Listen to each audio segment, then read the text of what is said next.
Hello friends. आज हम करेंगे non conventional sources of energy. इससे पहले हम कन्वेंशनल सोर्सेज ऑफ एनर्जी कर चुके हैं। आज हम करेंगे नॉन कन्वेंशनल कौन से होते हैं? वे सोर्सेज ऑफ एनर्जी जो हमारे पुराने समय से नहीं चलते आ रहे हैं, उनको हम non conventional sources of energy बोलते हैं। ठीक है, तो non conventional sources of energy कौन कौन से होते हैं? Wind energy, tidal energy, solar energy. ठीक है, और जैसे में न्यूक्लियर एनर्जी हो जाएगी आपकी, और आपकी बायोगैस। ठीक है, तो इन इन सभी एनर्जियों को हम non conventional source of energy बोलते हैं।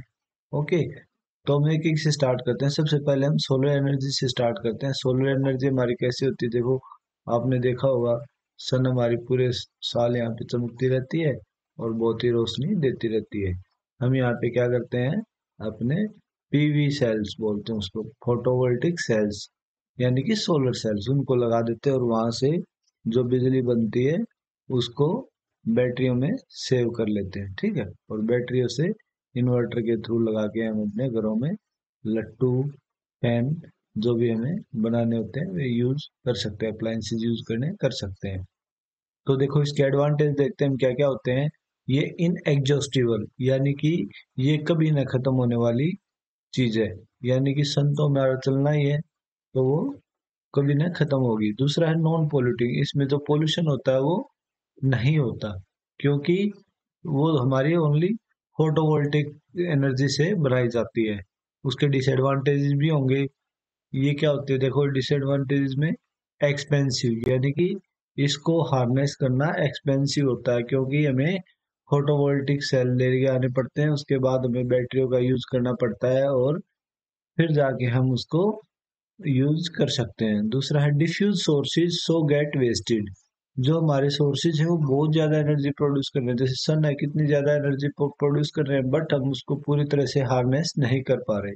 तो ये हमारे जो सोर्सेज है वे तो डिफ्यूज हो रहे हैं, बट हम उसको वेस्ट करते जा रहे हैं, यानी कि वो वेस्ट ज्यादा हो रहे हैं, इतने ज्यादा हमारे से हार्नेस नहीं हो पा रहे। इससे नेक्स्ट पे हम चलेंगे तो नेक्स्ट हमारा आएगा विंड एनर्जी। विंड एनर्जी में देख लेते हैं क्या क्या होता है। पहले हम इसको एक बार इरेज कर देते हैं।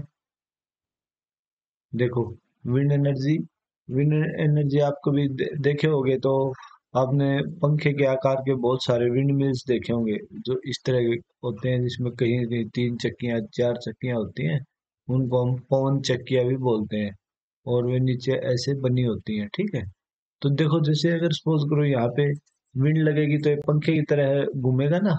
घूमेंगे तो क्या, पीछे जो टरबाइन होती है वो घूमेगी और वो इलेक्ट्रिसिटी जनरेट करेगी। ठीक है, और उस इलेक्ट्रिसिटी को अब नीचे लेके आके, ये क्या होते हैं, क्लस्टर में लगे होते हैं, बहुत सारे विंड मिल्स लगे होंगे, तो फिर उनको बैटरियों में स्टोर कर लिया जाता है, और उस वहां से जो हमारी इलेक्ट्रिसिटी प्रोड्यूस होके बैटरियों में आई हुई है वो हमें घरों में या फैक्ट्रियों में डिस्ट्रीब्यूट कर देते हैं। तो इस तरह से हमारी जो विंड एनर्जी है वो हार्नेस होती है। अब इसके एडवांटेज भी देख लेते हैं, ये क्या क्या होती है। नॉन पोल्यूटिंग, यानी कि मैं देखो, ये नॉन पोल्यूटिंग है क्योंकि हवा तो हमारी चलनी है, इससे कोई पोल्यूशन नहीं होता, नहीं कोई इंजन चलता है, नहीं कोई डीजल जलता है इसमें। Low cost production of electricity one setup, अगर एक बार आप सेटअप कर लेते हो तो उसके बाद वो कंटिन्यू इलेक्ट्रिसिटी देता रहता है, प्रोडक्शन होता रहता है, और उसमें कोई भी चार्जेस नहीं लगते। सेफ एंड क्लीन, इसका यूज करना सेफ यानी कि सुरक्षित है, और क्लीन यानी कि साफ सुथरा है, क्योंकि इसमें कोई भी हमारा फ्यूल यूज नहीं होता। इसके भी देखो डिसएडवांटेज होते हैं। कौन कौन से डिसएडवांटेज हैं? नॉइस पॉल्यूशन, जैसे फैन चलता है तो फैन की आवाज आती है, सेम यहाँ पे पवन चक्की चलेगी तो इसकी भी आवाज आएगी, इसलिए नॉइस हमारा जो ध्वनि प्रदूषण बोलते हैं जिसको हम, वो होता है। सेकंड होता है wind mill costly to setup. देखो, जो विंड मिल्स होते हैं उनको सेटअप करना काफी कॉस्टली होता है, क्योंकि हमारे बहुत बड़े एरिया में लगाना पड़ता है। जैसे ये मोस्टली आपने कोस्टल एरिया में ही देखे होंगे, नॉर्मल हर जगह नहीं मिलते। Disturb radio and TV receptions, ये बहुत स्पीड से चलते हैं, तो इसलिए हमारे जो रेडियो और टीवी के रिसेप्शंस होते हैं, यानी कि एंटीनाज होते हैं, उनको डिस्टर्ब करते हैं और सिग्नल्स कमजोर हो जाते हैं। हार्मफुल टू बर्ड्स, कभी कभी क्या होता है, पक्षी उड़ रहे होते हैं और ये चलते हैं तो अपनी तरफ खींच लेते हैं और उनको डैमेज पहुंचाते हैं। तो ये हमारे इसके डिसएडवांटेज थे। नेक्स्ट आएगा हमारा टाइडल एनर्जी। टाइडल एनर्जी क्या होती है, देखो हमने हमने पढ़ा है कि जैसे भाई जब भी ज्वार भाटा सुनना है ना हमने, तो ज्वार भाटा क्या होता है कि जब हम पानी ऊपर आता है तो पानी जैसे भाई समुद्र में होते हैं तो जैसे ये हमने एक लाइन बना दी और समुद्र का लेवल ये है, ठीक है। तो यहाँ पे हम टर्बाइंस लगा देंगे ब्लेड। जब समुद्र का एक टाइम पे ज्वार आता है और एक टाइम पे भाटा, ये दिन में 2 बार होते हैं। तो जब पानी ऊपर आएगा, सपोज करो पानी यहाँ इस लेवल पे है, तो जब ये ऊपर जाएगा तो पानी यहाँ से इधर इधर फ्लो होना शुरू करेगा। तो ये इस साइड रोटेट करेगी और शाम को जब वापस यहाँ पे पानी आएगा तो ये वापस नीचे आ जाएगी, ठीक है।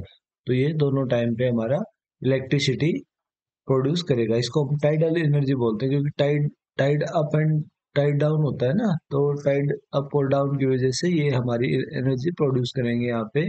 टरबाइन लगा के, ब्लेड लगा के, उनको घुमा के, सेम वही जैसे इलेक्ट्रिसिटी हमने पौन से पौन चक्की को घुमाया था, यहाँ पे पानी से इसको घुमा रहे हैं, ठीक है। तो इसके भी कुछ एडवांटेज और डिसएडवांटेज होते हैं, ये भी हम देख लेते हैं। ये क्या है, नॉन पोल्यूटिंग है। नॉन पोल्यूटिंग यानी कि इससे कोई पोल्यूशन नहीं होता। इनएग्जॉस्टिबल, ये तो भाई दिन में 2 बार होना ही है, टाइडल जो भी होता है तो दो बार होना ही है, तो इसलिए ये इनएग्जॉस्टिबल, ये कभी नहीं खत्म होने वाला है। इसके भी डिसएडवांटेज हैं, ये देख लेते हैं हम। Destroys wild life habitat. देखो भाई ये जो वाइल्ड लाइफ यानी कि वो जीव जंतु होते हैं, उनका हैबिटेट तो खराब करता है, क्योंकि हमने यहाँ पे लगा दिया तो यहाँ पे बहुत सारे जीव जंतु यानी कि जैसे वो फिश, क्रोकोडाइल वगैरह जो भी होते हैं वे रहते हैं। तो उनकी वजह से हमारे जो उनका इकोसिस्टम है वो प्रभावित होता है, यहाँ पे आके बहुत सारे जीव जंतु मर भी जाएंगे। नेक्स्ट है डिफिकल्ट टू हार्नेस। इसको हार्नेस करना थोड़ा डिफिकल्ट होता है, क्योंकि जो भी ये यहाँ का जो एरिया होता है ये मड़ी एरिया होता है। मड़ी एरिया में हमें एक डैम बनाना पड़ेगा, डैम टाइप स्ट्रक्चर, और उसके अंदर लगाने पड़ेंगे। कभी कभी मिट्टी भी इनमें घुस जाएगी तो उसको साफ करना पड़ेगा। तो इसलिए इसको हार्नेस करना थोड़ा मुश्किल होता है, ठीक है। तो नेक्स्ट हम देखेंगे न्यूक्लियर एनर्जी। न्यूक्लियर एनर्जी कौन सी होती है? न्यूक्लियर एनर्जी, न्यूक्लियर के बारे में आपने पढ़ा ही होगा। न्यूक्लियर एनर्जी है वह जिसमें न्यूक्लियर से जो एनर्जी बनाई जाती है उसको हम न्यूक्लियर एनर्जी होते हैं। इसमें क्या होता है हमारा, न्यूक्लियर फ्यूल डालते हैं और उसको बर्न करते हैं, तब जाके हम न्यूक्लियर एनर्जी को प्रोड्यूस कर पाते हैं। वो बहुत ही ज्यादा क्वांटिटी में मिलती है, ठीक है। तो इसके भी कुछ एडवांटेज और डिसएडवांटेज है, जैसे emits large amount of energy, एक बार में बहुत ही ज्यादा एनर्जी रिलीज करती है, जिसकी वजह से इसको कंट्रोल करना मुश्किल हो जाता है और उसमें बहुत ही लगाने पड़ते हैं, ठीक है। डिसएडवांटेज है जनरेट्स रेडियो एक्टिव वेस्ट। इसमें जब हम पूरा यूज कर लेते हैं उसके बाद रेडियो एक्टिव वेस्ट बच जाते हैं, जिसको डिस्पोज ऑफ करना बहुत ही मुश्किल होता है, और वे हमेशा रेडियो एक्टिव रेज डिके करते रहते हैं, जिससे कि बीमारियां पैदा हो सकती है। एक्सपेंसिव, जो रेडियो एक्टिव फ्यूल होता है उसको प्रोड्यूस करना यानी कि उसको बनाना बहुत ही एक्सपेंसिव होता है। नेक्स्ट बात है बायोगैस। बायोगैस हमारी कैसे बनती है? देखो बायोगैस हमने देखा हुआ कि एक गड्ढे में हम डालते रहते हैं, भाई कोई भी जो वेस्ट होता है हमारा घर का कुछ भी वो आता रहेगा यहाँ पे, और आपने देखा होगा यहाँ से एक पाइप निकलती है, और यहाँ पे जो उसका वेस्ट होता है जो बाद में निकल जाता है, ये यहाँ पे डिकम्पोस्ट होके गैस यहाँ पे इकट्ठी हो जाती है, और यहाँ से निकल के हम इसको कहीं पे भी अपने घर पे लाइट लगाने में या फिर खाना बनाने में यूज कर सकते हैं किचन में। तो इसलिए बायोगैस इस तरह से बनती है। तो इसके भी देखो एडवांटेज है, लो कॉस्ट, यानी कि इसको बनाने में लो कॉस्ट लगती है, यानी कि पैसा कम लगता है। इजी टू ऑपरेट, इसको ऑपरेट करना इजी है। सीधा इसमें कचरा जो भी घर में बचा हुआ है या गाय भैंसों का मल मूत्र है उसको यहाँ पे डाल दीजिए और ये ऑटोमेटिकली अपने आप हो जाएगा, ठीक है। तो make use of bio waste, इससे क्या हम जितने भी हमारे बायो वेस्ट होते हैं उसको यूज कर सकते हैं। इसमें हमारे डिसएडवांटेज में क्या है, क्योजिस ग्रीन हाउस इफेक्ट। इससे क्या हो कि मीथेन निकलती है यहाँ पे, इसका मेन कंपोनेंट क्या होता है, मीथेन होता है। तो मीथेन होने की वजह से ये ग्रीन हाउस इफेक्ट पैदा करता है, जिससे कि हमारे वातावरण में गर्मी ज्यादा बढ़ती है। ओके। नेक्स्ट है आपका जियोथर्मल एनर्जी। जियोथर्मल एनर्जी आपने कभी कभी सुना होगा कि हमारे जो जमीन के अंदर से गर्म पानी का चश्मा, यानी कि सल्फर स्ट्रीम बोलते हैं उसको, ठीक है। सल्फर स्ट्रीम, सल्फर स्ट्रीम निकलते हैं। सल्फर स्ट्रीम कैसे निकलते हैं? हमारी जमीन के नीचे प्रेशर की वजह से, तापमान ज्यादा होने की वजह से वहां पे गर्मी बहुत ज्यादा होती है, और गर्मी होने की वजह से वहां से जब पानी ज्यादा गर्म हो जाता है तो एक स्ट्रीम जहां से पतली परत होती है वहां से निकल जाती है, और वो बहुत ही गर्म पानी निकलता है। तो अगर हम कुछ ऐसा करें कि यहाँ से पानी, ठंडा पानी डालें और यहाँ से निकालें उसको, तो हमारी जियो थर्मल जो यहाँ की गर्मी है उसको यूज किया जा सकता है, और यहाँ पे जो गर्म पानी आएगा उससे भाप बना के हम टरबाइन चला के और इलेक्ट्रिसिटी प्रोड्यूस कर सकते हैं, ठीक है।